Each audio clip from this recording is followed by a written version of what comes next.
Sorry, listening to some really great music. Didn't want to turn it off.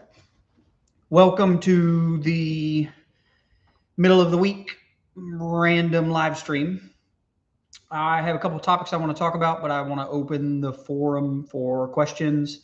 These live streams seem to have done better historically when I answer your questions. So if you have a question, drop it in the chat section. If you're watching this after the live stream, drop it in the comment section and I will do my best to answer it. So my name is Dylan. I'm a professional gunsmith. I own Huntsville Guns LLC, and I focus on general gunsmithing. I will work on your Glock. I'll work on your AR-15. I'll work on your vintage World War II gun. I will work on your black powder gun. I will work on your bathtub if you pay me enough. And with that broad of a scope, I get to work on some pretty cool projects. That's what this channel exists for, is an opportunity for me to share with y'all what's going on my day-to-day, and to give you kind of some gunsmith insight into some of the projects. Not all of that goes as well as I'd like it to, but I do share a pretty good bit of what's going on around here, or at least a look at it.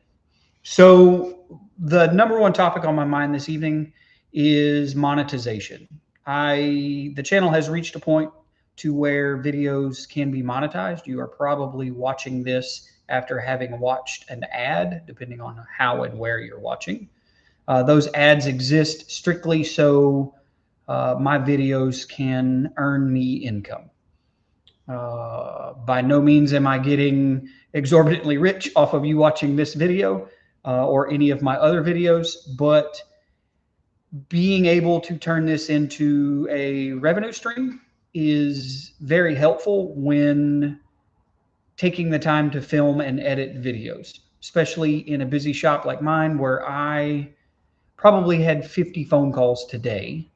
This time of year is incredibly busy for me. And when I have a bunch going on, it's not always easiest to set up the camera. And then there's the editing aspect and the uploading aspect. It can be a bit of a bear, and monetization does help with that pill, making it easier to swallow.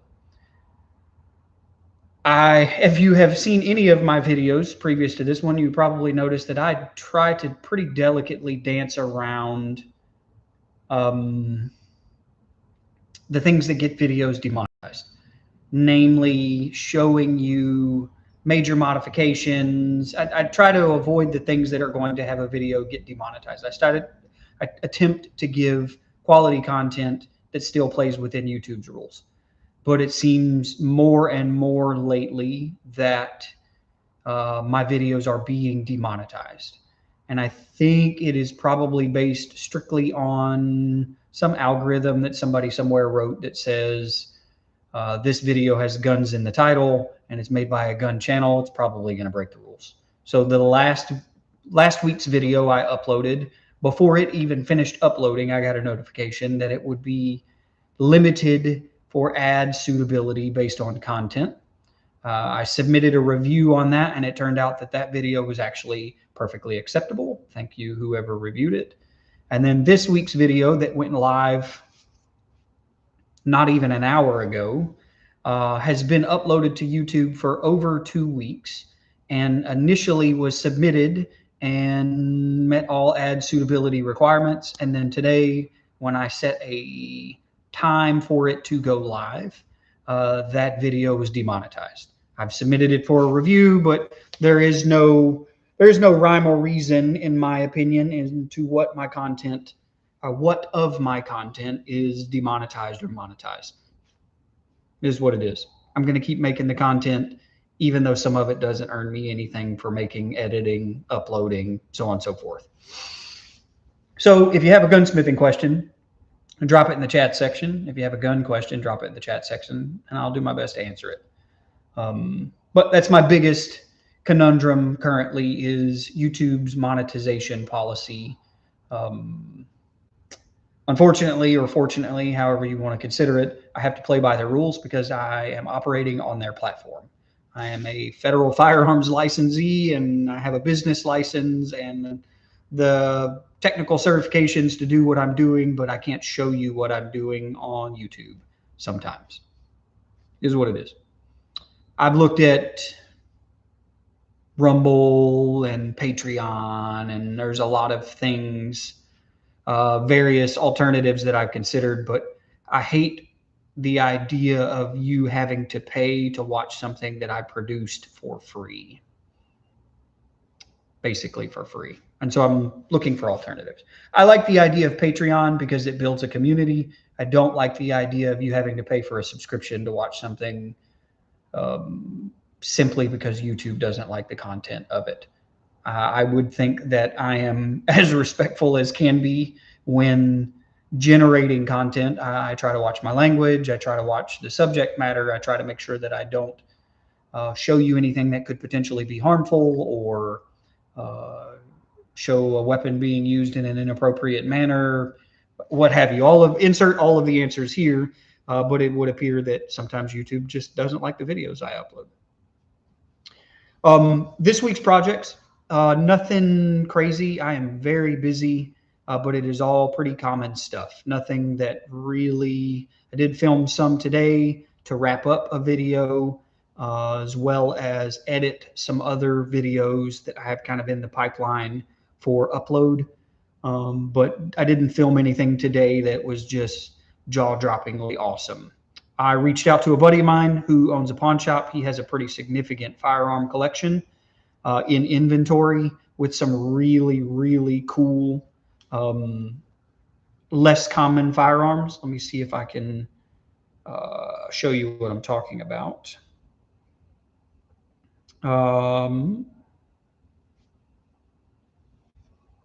Perhaps.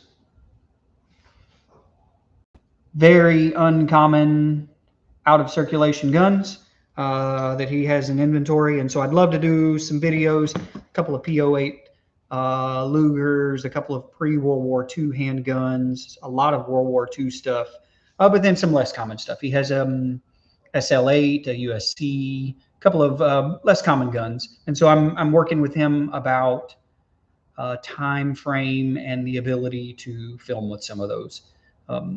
Less Gun Jesus style of me telling you the history of them, and some of them we can take apart and put back together, but more a look at the operating system and the manual of arms. That's kind of what I have in mind.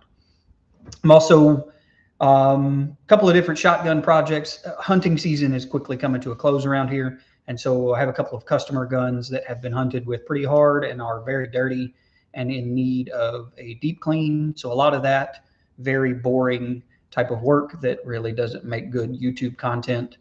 But I have some things that I'm planning to film. I like the idea of doing a couple of different series. I want to do a series on the education behind gunsmithing. I don't know how to completely roll out the idea that I have, and I have a whole video about this that you eventually will see on the channel. But I want to cover a book per week. Gunsmithing specific education. This week's video is Dunlap's Gunsmithing. Super awesome book on gunsmithing. Been around for a long time. But I want to do a series about different books. My recommended reading list if you're interested in gunsmithing or getting involved in this as a hobby or a trade. But I also have a series that I'm kind of writing the workflow for shop-made tools. I get asked every time I post a video and it has me using a tool I made here in the shop or a less common tool that's specific to a platform. I always get asked about how to make it or where did I get it. And so I'm working on the kind of list of tools that I want to do for a shop-made series. I already uploaded one last week or the week before about a Remington 700 action wrench that I'm building. This one is pretty machining heavy and it's very oily, so I'm going to try not to get covered in it. I'm trying to prevent it from rusting. It's been raining a bunch. But a piece of bar stock that I have turned into a Remington 700 action wrench has the bolt lug geometry on it. Goes in from the back of the action, can use it to break an action off of a barrel. But things like that. I have a shotgun barrel dent removal tool that I built several years ago, and I'm working on some video content on how you can build one of those with more or less hand tools. Maybe. I don't know how that's going to go. But I have a couple of firearm platform specific tools that I want to do, i.e. Remington 700 wrench, and then also some generalized shop tools type things. So look for that content coming up.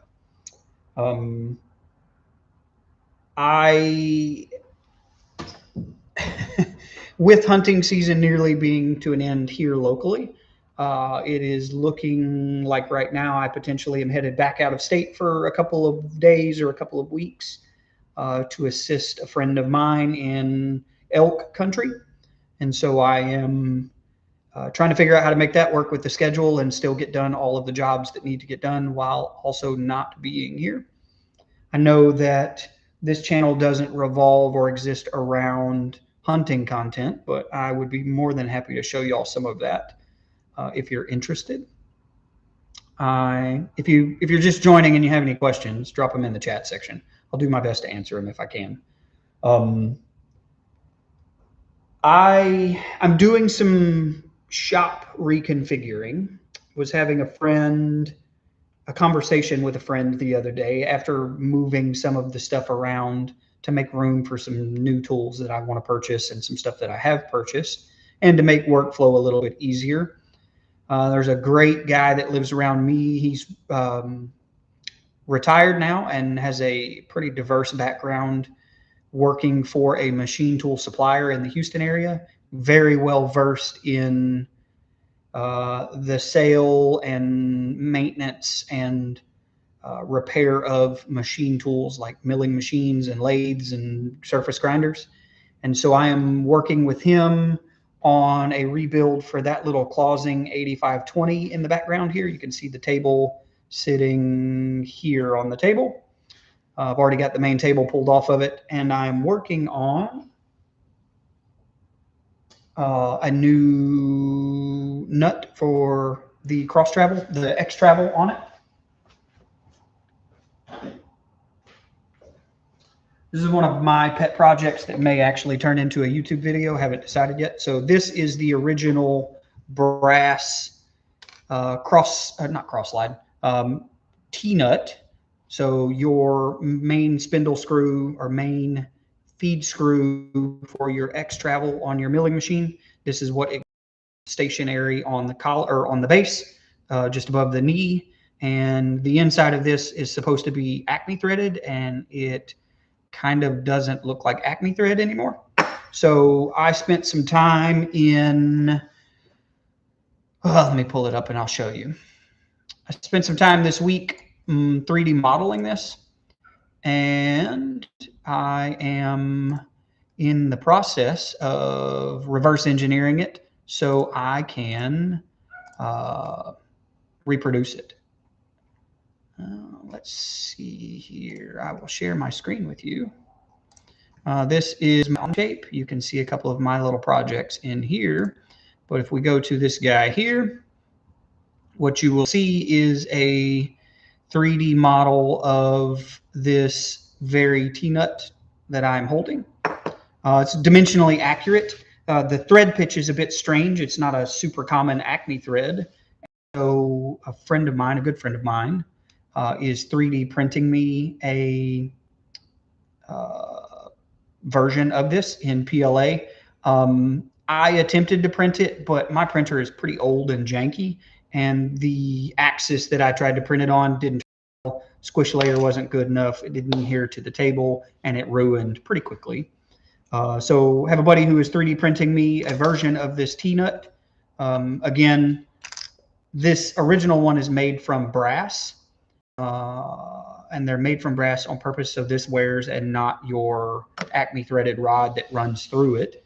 And so I am going to have him print it in plastic. I'm going to test it on the machine and make sure that I have all my dimensions and my thread pitch correct. And then I am going to reproduce it in brass.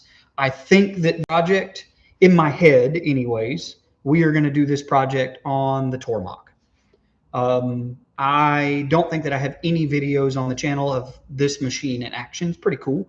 Again, this video may not apply to the vast majority of my viewer audience because it's not gun related, but I am going to use the Tormach, I believe, we'll probably order some brass stock and get it to rough dimension, and then we'll chuck it up in the Tormach and do a little interpolated drilling, as well as probably thread mill this Acme thread pitch. It's such a strange dimension to order a tap, a couple $100 probably for an Acme tap, custom ground to this dimension, and I can buy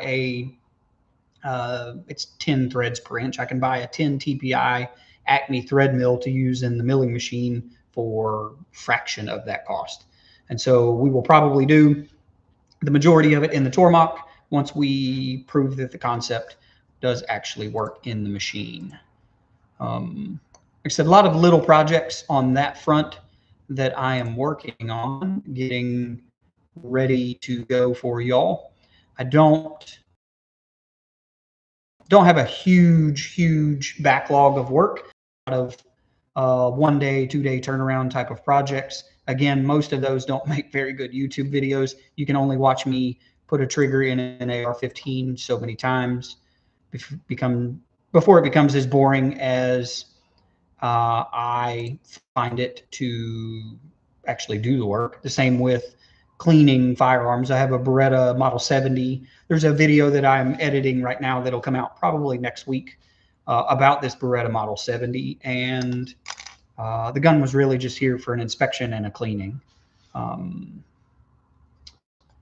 I don't have anything super important for the good of the group, and it does not appear that anybody wants to hang out on a live stream this evening. If you have any questions, I will drop this video over on the channel. If you have any gunsmithing specific questions, feel free to drop them in the comment section after we get done. I would show you the gun that I am carrying today. I always get that question, what gun do I carry? The P365 is my normal go-to, but I also like to carry a Car CW9, and that's actually what I'm carrying today. I made the holster for this gun, formed it from some Kydex myself, and it's one of my regular kind of daily carry guns here in the shop. I did finish a short barrel rifle project that I finally got paperwork back on, and so I'm trying to figure out a way to share that with y'all without getting this video crashed. Let me think about that for a moment. I'll tell you what, stay with me.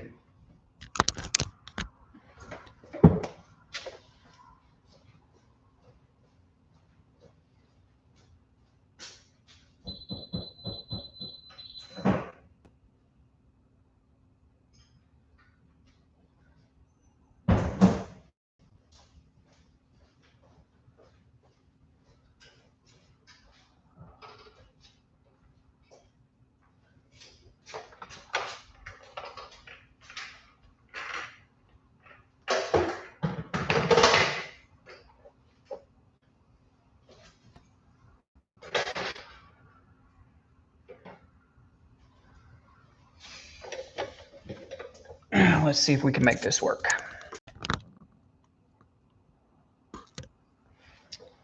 Oh, yeah, see, not too bad.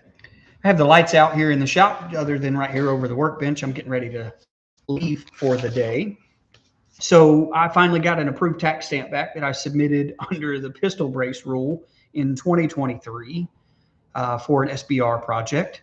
And I managed to get it wrapped up this week. I had an extra 300 blackout barrel laying around that I didn't really have a use for. And so I chucked that up in the forejaw, got it chopped to length, and went ahead, crowned it, and threaded it 5/8 24.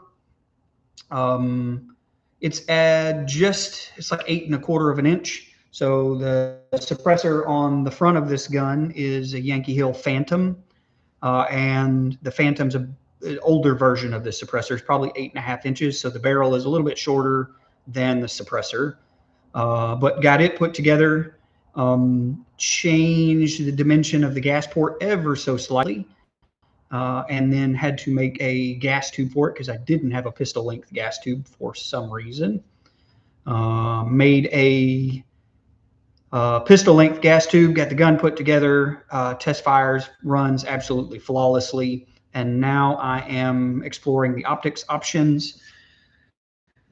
I don't really have a use for this gun in a daytime capacity. It's probably just going to end up being a hog hunting rifle. And as such, I will probably just end up putting the thermal on it and leave it as that dedicated for that purpose. It runs both subsonic. I have some 220 grain bullets in. Now I'm trying to think of what they're loaded in. I have a bunch of factory 220 grain Hornady stuff. I have some Hornady 190 grain controlled expansion, I believe. Stand by. I'll show you.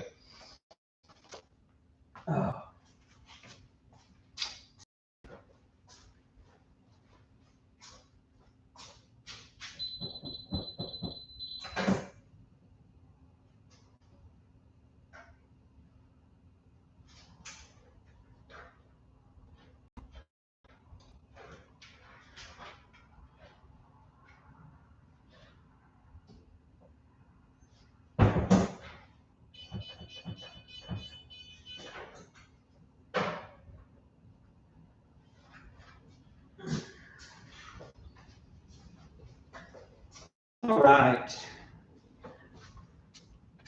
Back from my trip. So the majority of the time I am pig hunting, I am running Hornady 110 grain. These are 110 grain VMAX, I believe. And that is the majority of what I'm using to shoot pigs with. But I also keep a pretty good bit of subsonic stuff on hand. I have some 220s, and I have been playing around with focus. Too much light, not enough resolution. Anyways, this is the Hornady 190 grain Sub X.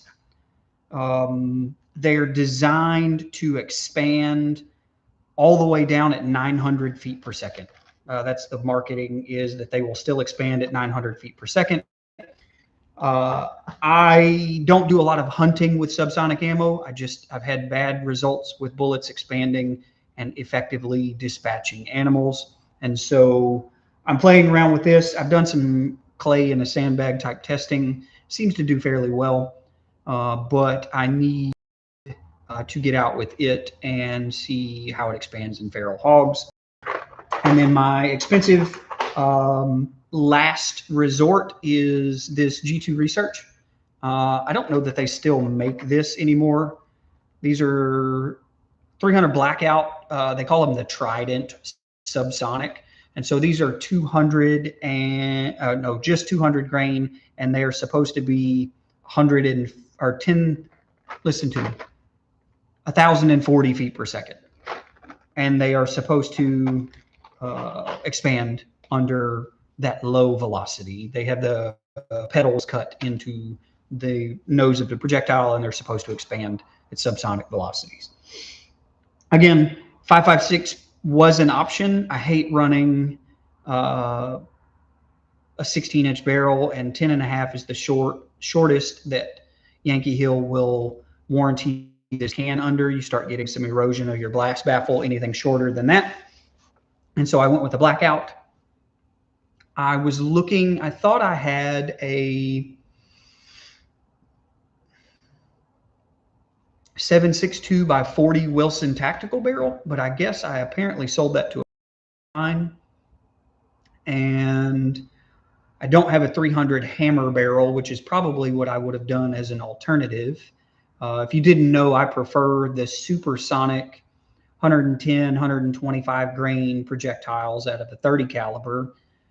They just do a lot better job dispatching feral pigs, in my experience. They're a little more forgiving than the subsonic stuff. I've seen plenty of pigs take a subsonic 300 blackout and head to the next county. So finish this project up. I, again, have approved paperwork, it is registered as an SBR. This lower is, and so I just took the time this week to actually make it an SBR. And since it is registered, took the brace off and put a stock on it. Like I said, still need to figure out my optic option. Majority of my pig hunting is done at night, this being no exception. So it will probably just have a thermal on it for the rest of its life. I played around with a 45 ACP barrel. I have a lot of stubs cut off from barrels over the last couple of years. They're pretty handy to have around if you're making bushing and you need it to be of good material. Most AR barrels are 4140, 4340 type steel, and they make pretty good bushings. If you were going to bush the nose of a Remington 700 bolt to do an M16 style extractor, that's good material to do it. So I keep a bunch of that. I had a 45 ACP stub that I was playing with tail end of last week. Came off of an H&K hammer forged barrel, really good barrel material. And so I took I don't know where it's at, an M16 barrel or receiver extension, and threaded the inside of it, and then threaded that barrel to fit it, and then chambered it. Played around with making a 45 ACP chamber reamer, various levels of success. My heat treat capabilities is pretty limited, and so that didn't work out the best.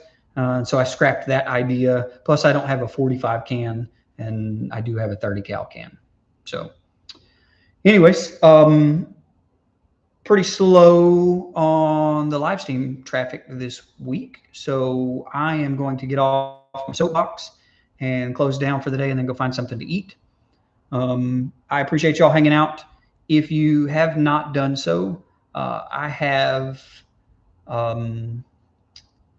danced around this a bunch, but consider subscribing.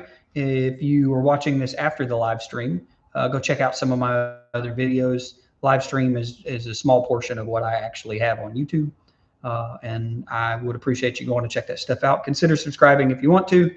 And I'm going to jump off of here pretty quickly. Go put this stuff in the safe and get closed up and out of here for the evening. Brett, thanks for hanging out, brother. The only comment, you're number one. I am going to jump off of here. I'm going to go find some dinner. Y'all have a great evening.